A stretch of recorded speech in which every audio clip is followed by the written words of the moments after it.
Tapi kan problemnya lagi adalah, baik lagi ketika supply itu terus ada, Nah, harapan kita untuk para penjual ini beralih itu kan akan semakin sulit gitu.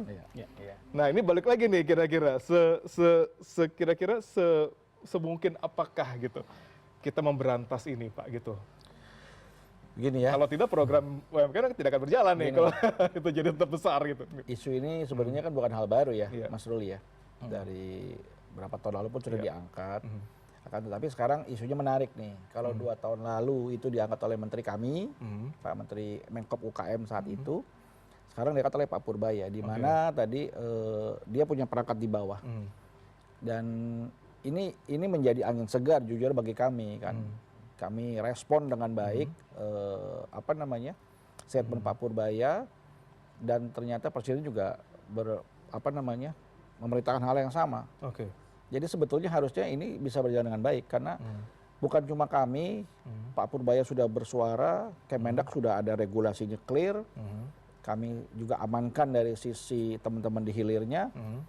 Harusnya tinggal kita menunggu konsistensi daripada kita semua nih, dari kami, dari Kemendak, dari Kemenq, kita konsisten dengan tugas kita masing-masing.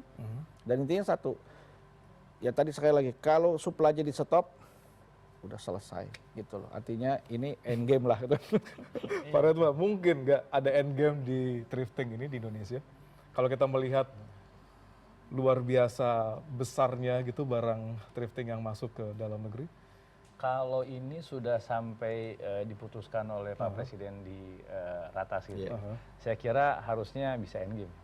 Karena memang ini kan selama ini kan yang jadi masalah kan di sisi supply, dan di supply-nya kelihatannya kita nggak pernah serius gitu ya membereskan. Tapi dengan Pak Purbaya masuk itu mau membereskan dari sisi supply-nya, terus juga sampai Pak Presiden juga ngambil keputusan gitu ya, instruksinya, dan instruksinya kan clear gitu ya. Ini harus semuanya harus hidup, bukan jangan sampai juga pedagangnya juga nggak bisa cari makan kan, supaya sama-sama bisa cari makan gitu ya. Makanya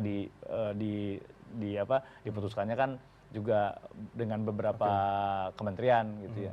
Jadi saya kira kalau ini sudah sampai situ harusnya end game sih. Seharusnya end game. Harusnya end game. Tapi mungkin memang butuh waktu ya. Ada kira-kira menurut pemahaman teman-teman asosiasi yang benar-benar sudah berhadapan dengan thrifting ini sejak lama gitu, butuh waktu berapa lama kiranya untuk end game ini gitu, dengan segala macam, ada tangan bea cukai, ada juga dari perdagangan, ada juga pelabuhan, ada segala macam lah di sana yang satu ekosistem besar thrifting ini.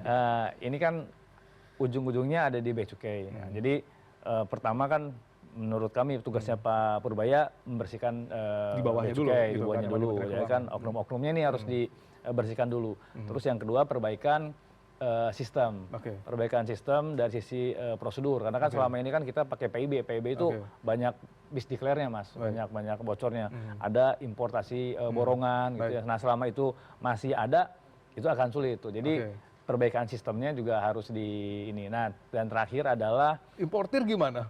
Kan nih pelaku utamanya ada yang menampung di sini.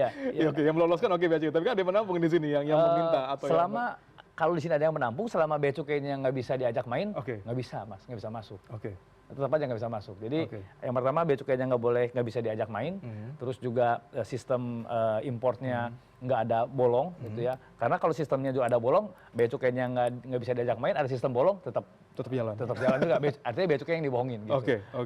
Terus juga alat, terutama ini scanner. Kalau di negara lain semua kontainer masuk itu di scan.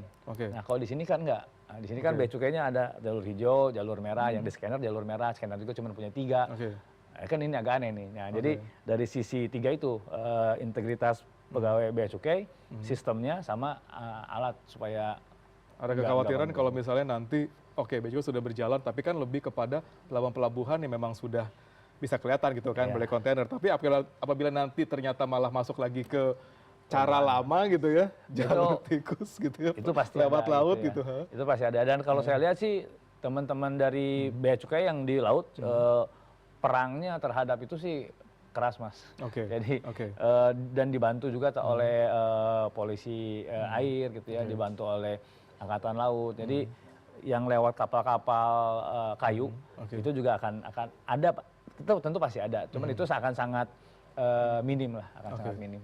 Oke. Saya ke Mas Ade. Tadi kan sempat di awal kita diomongin masalah ada importir gitu yang tidak melaporkan apa segala macam. Menurut Anda, kalau dari Bea Cukai kita bisa lihat dari tangannya Pak Purbaya karena memang di bawah institusinya, di bawah kementeriannya gitu ya. Kalau dari importir melihatnya seperti apa gitu? Mungkin untuk karena Pak Purbaya jelas sekali mengatakan bahwa apabila diketahui melakukan tersebut, izin impor segala macam akan dicabut, akan apa segala macam. Satu hal, ini adalah masalah pelanggaran hukum gitu ya. Peraturan dibuat, tetapi masalah penegakan hukumnya nggak ada gitu ya. Nah, kalau kita lihat misalkan peraturannya ada dari tahun 2015. Tapi sampai sejauh ini kita belum melihat bagaimana penegakan hukum ketika ditemukan misalkan ada balpres, ada impor-impor yang masuk dari dari pelabuhan-pelabuhan tikus segala macam, penegakan hukumnya nggak ada. Nah, ini menjadi PR berat bagi pemerintahan. Bagaimana pemerintah itu mampu menegakkan hukum yang sudah dibuat. Jangan sampai nanti pemerintah membuat banyak peraturan, banyak membuat permendag gitu kan, permen gitu kan, maaf. Membuat peraturan kementerian, membuat peraturan presiden, tetapi ketika peraturan dibuat dan ada yang melanggar, itu tidak ada penegakan hukum. Kondisinya akan seperti ini gitu ya. Satu hal, penegakan aturan. Baik.